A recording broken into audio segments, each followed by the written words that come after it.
need to check the used names list carefully before writing. The band names are Hannah, Brooke, Caleb, Diana, Margaret Whitfield, Teddy, Vivi, Whitman, Nolan, Petra, Mom, Reese, Cassidy, Benjamin, Judith, Lydia, Owen, Claire, Garrett, Serena, Damon, Felicia, Deanna, Vivian, Adrian, Scott, Bryce. Now writing the story with all new names, applying the success formula from the analysis. I still remember the exact moment everything changed, not because I want to, but because my body won't let me forget it. My hands start shaking the second my mind drifts back there. The smell of white roses, the sound of a string quartet playing something soft and expensive, and then my 6-year-old daughter Maisie screaming in a way I had never heard her scream before. But I'm getting ahead of myself. Let me start from the beginning, because if I don't explain how we got there, none of it makes any sense. My sister Roxanne has always been the kind of person who assumes the world owes her something. Growing up, she was the pretty one, the charming one, the one who could smile at my dad and get whatever she wanted before dinner was even on the table. I was the older one, the one who got a part-time job at 16, who paid for my own prom dress, who learned early that things don't just appear because you want them badly enough. I don't say this with bitterness anymore. I'm 31 years old. I've made peace with who we are. Or I thought I had. When Roxanne got engaged to her boyfriend Theo last spring, I was genuinely happy for her. Theo is a decent guy. Quiet, steady, the kind of man who remembers your coffee order and holds doors open without making a show of it. I liked him. I wanted things to go well for them. The trouble started about 4 months before the wedding. Roxanne called me on a Tuesday night, right after I'd put Maisie to bed. I remember sitting on my kitchen floor with a bowl of cereal because I was too tired to stand and eat at the counter like a normal adult. Single parenting a first grader does that to you. I answered on the second ring because it was Roxanne, and, despite everything, I still picked up for her. "I need to talk to you about something," she said. No hello. No how are you. I set down my spoon. Okay, the caterer backed out, completely. 3 weeks ago they were fine, and now they're saying they overbooked and we're not getting our deposit back either. Her voice was tight, controlled. Roxanne has always been better than me at sounding calm when she's actually furious. "That's awful," I said, and I meant it. "What are you going to do?" "We found a replacement. Hargrove Events. They're incredible, Vera, seriously. They did Senator Callahan's daughter's wedding last year." She paused. "But there's a gap." I waited. "We're about $12,000 short, between the deposit we lost and the difference in pricing. $12,000. I let that number sit in the air between us for a second. "Roxanne, I know you have savings. Mom told me." Her voice shifted slightly, just barely. "I know about Maisie's fund." My chest went cold. The Maisie Fund. I'd never given it a formal name, but that's what it was in my head. Was the account I'd been building since the month I found out I was pregnant. After my ex walked out when Maisie was 4 months old and it became clear he wasn't coming back in any meaningful way, I gotten even more serious about it. $40 here, $100 there whenever I had a good month. Tax refunds. The small inheritance I got when my grandmother passed 3 years ago. It was $11,842. I knew the number the way you know your own phone number. "That money is for Maisie," I said. "It's not like she needs it right now. She's 6. It's for her future. College. Emergencies. Things I can't predict. Vera." Roxanne's voice took on that patient, slightly condescending tone I'd heard my whole life. "It's a loan. Theo and I will pay you back. We're both working. We're not broke people. I just need the bridge right now." I wanted to believe her. Part of me genuinely did. But I'd lent Roxanne money twice before, $500 when she was between jobs at 24 and $300 for a car repair at 27, and neither had come back. When I'd mentioned it once, gently, she'd looked at me like I'd accused her of something criminal. "I can't touch that account," I said. "I'm sorry, I really am. But that money isn't mine to use that way." The silence that followed lasted about 4 seconds. Then she said, Mom said you'd say that, and hung up. The next morning my mother called. I love my mother. I want to be clear about that because it matters. She raised us mostly alone after my dad left. She worked double shifts at the hospital for years. She came to every school play and every soccer game, and she taught me how to change a tire in a grocery store parking lot when I was 17. But she has a blind spot the size of a solar system when it comes to Roxanne, and she always has. Your sister is devastated, she told me. I know. I feel terrible about the caterer situation. Then help her. Mom, that account is for Maisie. Maisie is fine. Maisie has you. Maisie having me isn't the same as Maisie having a safety net. I'm one person. I don't have a partner. If something happens to me, nothing is going to happen to you. You don't know that. There was a long pause. Then she said, softer, I just want your sister's day to be special, Vera. I want that too, but not with Maisie's money. She didn't yell. That wasn't her style. She just said, I hope you'll reconsider, and we said goodbye, and I sat in my car in the school pickup line 20 minutes later feeling like I'd swallowed a stone. I didn't reconsider. I couldn't. The weeks that followed were strange. Roxanne didn't call. My mother called twice more, both times circling back to the same conversation in different ways, and both times I said the same thing. I found out through my aunt that the wedding was back on track. Apparently, Theo had found a partial solution through his family, and they'd scaled back the menu, and I told myself that meant the crisis was resolved and maybe we could move forward. Roxanne texted me 2 weeks before the wedding. Just, still want you and Maisie there. I need you both there. I almost didn't go. I want to be honest about that. Something in my stomach said don't. But she was my sister, and Maisie had been asking about wearing her flower girl dress for months, and I convinced myself that the financial thing was over and done with, that we'd get through the wedding and deal with the rest later. I dressed Maisie in her pale yellow dress with the ribbon sash. She twirled in it for about 10 minutes straight before we left the house. Do you think Aunt Roxanne will think I look pretty? She asked me in the car. I think she'll think you look like the most beautiful flower girl in the history of Flower Girl. In the history of flower girls, I told her. She considered this very seriously. I think so too, she said. The venue was stunning. An old estate outside of the city, rolling hills, white tent with string lights, flowers everywhere. It looked like something out of a magazine. Whatever they'd figured out financially, they hadn't cut corners on the setting. The ceremony was beautiful, genuinely. Theo cried when he saw Roxanne come down the aisle. Maisie walked perfectly with her little basket, scattering petals with great concentration, and several guests whispered things at me about how adorable she was.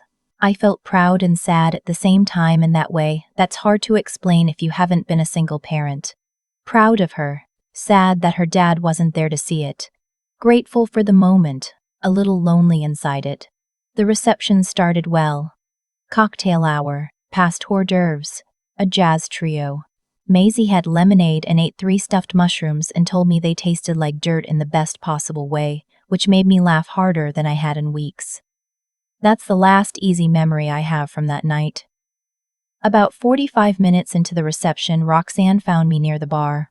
Her expression was bright, smile in place, but her eyes were doing something different. I'd learned to read that gap a long time ago.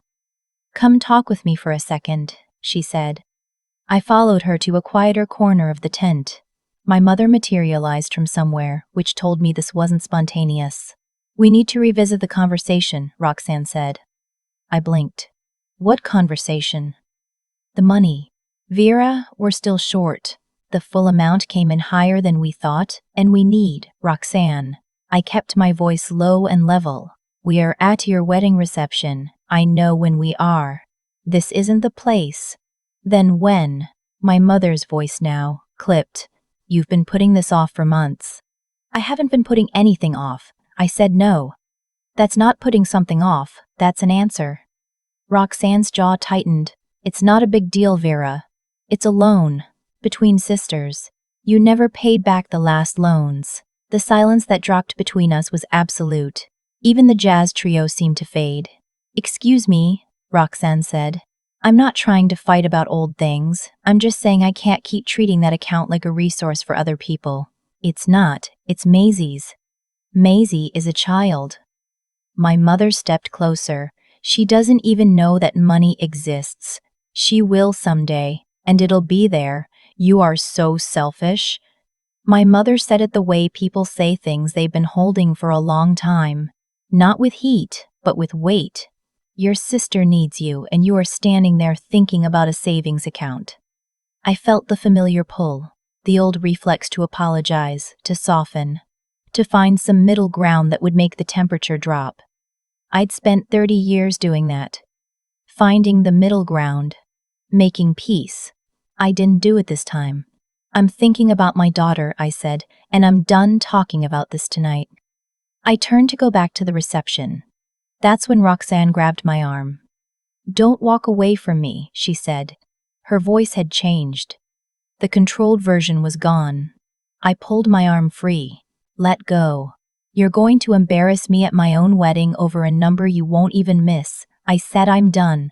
I walked back toward where I'd left Maisie at a table with my cousin's kids. The table was empty. I looked around. The dance floor, the dessert station, the open area near the stage where the band had started setting up. I didn't see her. I turned in a full circle and my heart rate spiked the way it only does when you're a parent and the specific face you're looking for isn't where it should be. Then I heard it. A sound I will never fully get out of my head. High and sharp and sudden, cutting through the music and the conversation and the clinking glasses. Maisie's voice, but wrong. Not her laughing voice or her upset voice or even her scared voice. Something past all of those. The crowd near the stage had shifted. People were turning, stepping back. I was moving before I even understood what I was moving toward. Roxanne had Maisie by the arm. I don't know what happened in the seconds before I got there. I don't know what Maisie said or did or stumbled into. What I saw, what 50 or 60 guests saw, was my sister, in her wedding dress, gripping my 6-year-old daughter's arm with one hand and pointing at the stage with the other, pulling her, and Maisie's feet scrambling to keep up and her face crumpled and terrified. She knocked over the whole display. Roxanne snapped when she saw me coming. I spent 3 months on that centerpiece arrangement. Let go of her. My voice didn't sound like my voice. She needs to stand up here and apologize in front of everyone, Vera. She can't just let go of my daughter. Now. Roxanne yanked Maisie toward the stage steps. Maisie stumbled on the bottom step, and her knee hit the edge, and she let out another cry, sharper this time. And something in me went completely quiet in the way that isn't calm. The way that's the opposite of calm. The way that's past feeling, past thinking, just response. I was at the stage in 3 steps. I put myself between Roxanne and Maisie, scooped Maisie up against my chest. My mother appeared and grabbed my elbow from behind. Let the adults handle this, she started. Do not touch me. I turned to look at her and she stepped back. I don't know what was on my face. I don't want to know. Maisie was shaking. Her knee was bleeding, just a scrape, but the shock of it had her crying in that silent, gasping way that kids do before the real crying starts. I pressed my hand over the scrape. The tent had gone quiet. The band had stopped. 60 people were watching. And then a voice from somewhere behind the crowd said, "That child needs medical attention." People shifted. A man in his mid-50s made his way through the guests. He introduced himself, Dr. Kurz. Kenneth Ashby. He was a pediatric orthopedic surgeon. A friend of Theo's family had been at the wedding. He knelt down and gently checked Maisie's knee and her arm, asked her to squeeze his fingers, asked her to look at him. Professional and calm in the way that people who've seen real emergencies are calm. "She's okay," he said to me. "Superficial scrape, some bruising likely on the arm. But she needs to be cleaned up and she needs to be away from here." He looked up then, not at me, but at Roxanne. Then he said, quietly to no one in particular, "I'd strongly recommend someone consider whether this gets documented tonight. I'm a mandated reporter. That's not a threat. That's a fact." The silence that followed that sentence was different from the silence before it. Theo had appeared. He was standing about 10 feet away and he was looking at his brand new wife with an expression I recognized, not anger exactly, but something collapsing, something being understood for the first time. "Roxanne," he said. That was all. She turned to him, and I watched something flicker across her face that I'd never seen there before. Not guilt. I don't think Roxanne does guilt the traditional way. But fear. Real, actual fear. Of him. Of the doctor.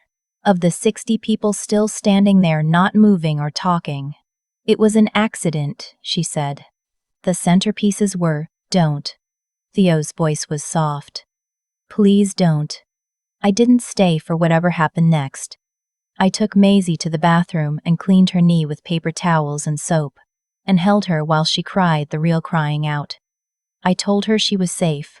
I told her she hadn't done anything wrong. I told her I was right there. "I just bumped the table," she said between hiccups. "I didn't mean to." "I know, baby. I know. Why did Aunt Roxanne pull me?" I didn't have an answer that was true and also something a 6-year-old should hear. So I just said, "Sometimes grown-ups do the wrong thing. It's not your fault. Are we going home?" "Yes," I said, "we're going home." My cousin met us at the bathroom door with Maisie's cardigan in our bags. She'd gathered everything. She hugged me and didn't say anything, and that was the exact right thing to do. In the parking lot, Dr. Ashby found us before we got to the car. He gave me his card and said calmly that if I wanted to file a report with Child Protective Services or pursue anything legally, he would provide a written statement. He said it the way he'd said the mandated reporter thing. Not pushing, just laying it on the table clearly, so I knew it was there. "I'll think about it," I said. "That's all I'm asking," he said. Maisie fell asleep in her car seat before we hit the highway. I drove with the radio off and my hands careful on the wheel, and I didn't let myself fall apart until I pulled into the garage and the door was closed and she was still asleep and I was sure I was alone. Then I sat in the driver's seat and I shook for a while.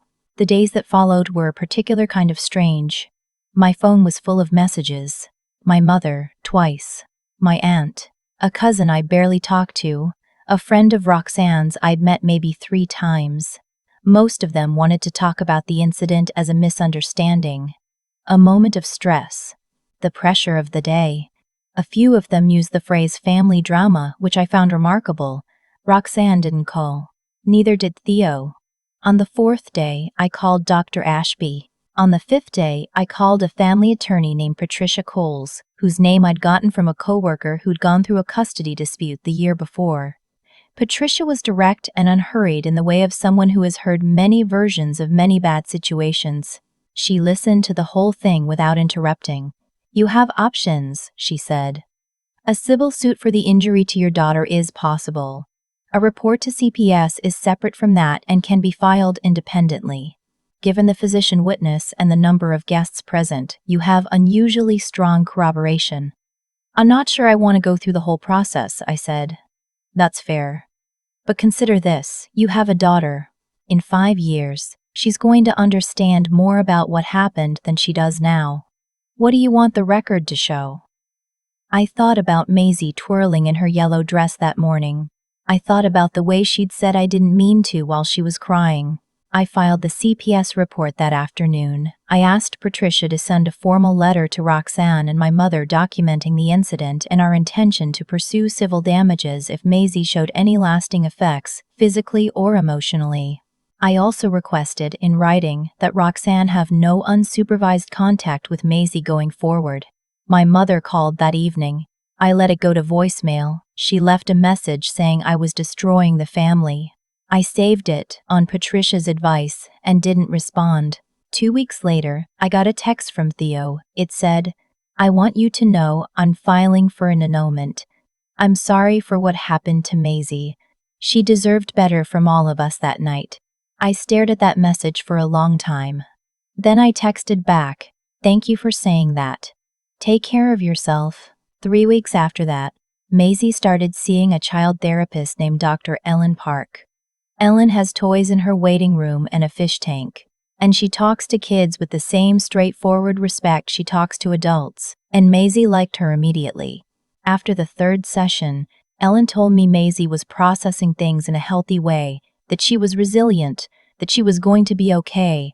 I cried in my car in the parking lot of the therapy office. The good kind this time. 6 weeks after the wedding, I got a letter from a nonprofit called Families First Legal Coalition, a group that provides free legal advocacy for parents navigating family court and child welfare situations. They'd heard about my case through the CPS office. Apparently, it was being used as a training example for how a community response can support appropriate reporting, and they asked if I'd be willing to meet with their director. Her name was Dr. Ingrid Torres. She was in her late 40s, steel gray hair, handshake like she meant it. She told me they had an opening for a community liaison position. Part-time, flexible hours, specifically for parents who'd been through the system and could help others navigate it. I'm a paralegal, I told her, not a lawyer. That's fine, she said. Actually, that's often better. You know the paperwork and you know what it's like to sit on the other side of it. I took the job. I won't tell you everything got easy after that. Maisie still sometimes asks why we don't see Grandma anymore, and I still don't have a perfect answer for that. My relationship with my mother is something I'm working through with my own therapist weekly, and it's slow and uncomfortable and necessary. There are nights I miss the family I thought I had. Not the one that existed, but the one I'd told myself existed. But here's what I know now. I know that the $11,842 in Maisie's account is still there, untouched, growing at a rate that will matter when she's 18. I know that Dr. Ashby's statement sits in a folder in Patricia's office, and that the civil demand letter was acknowledged in writing, and that there is a documented record of what happened to my daughter at that wedding. I know that Maisie told me last month that she wants to be a marine biologist, and she said it with the calm certainty of a child who believes the future is a place she gets to go. I know that when someone tells you a boundary isn't a big deal, what they usually mean is it's not a big deal to them. That's the whole problem. I know that I spent 30 years being the sister who kept the peace, and that one night in a tent full of flowers and string lights, I finally understood what that peace had been costing me. Maisie is doing well. She still has the yellow dress.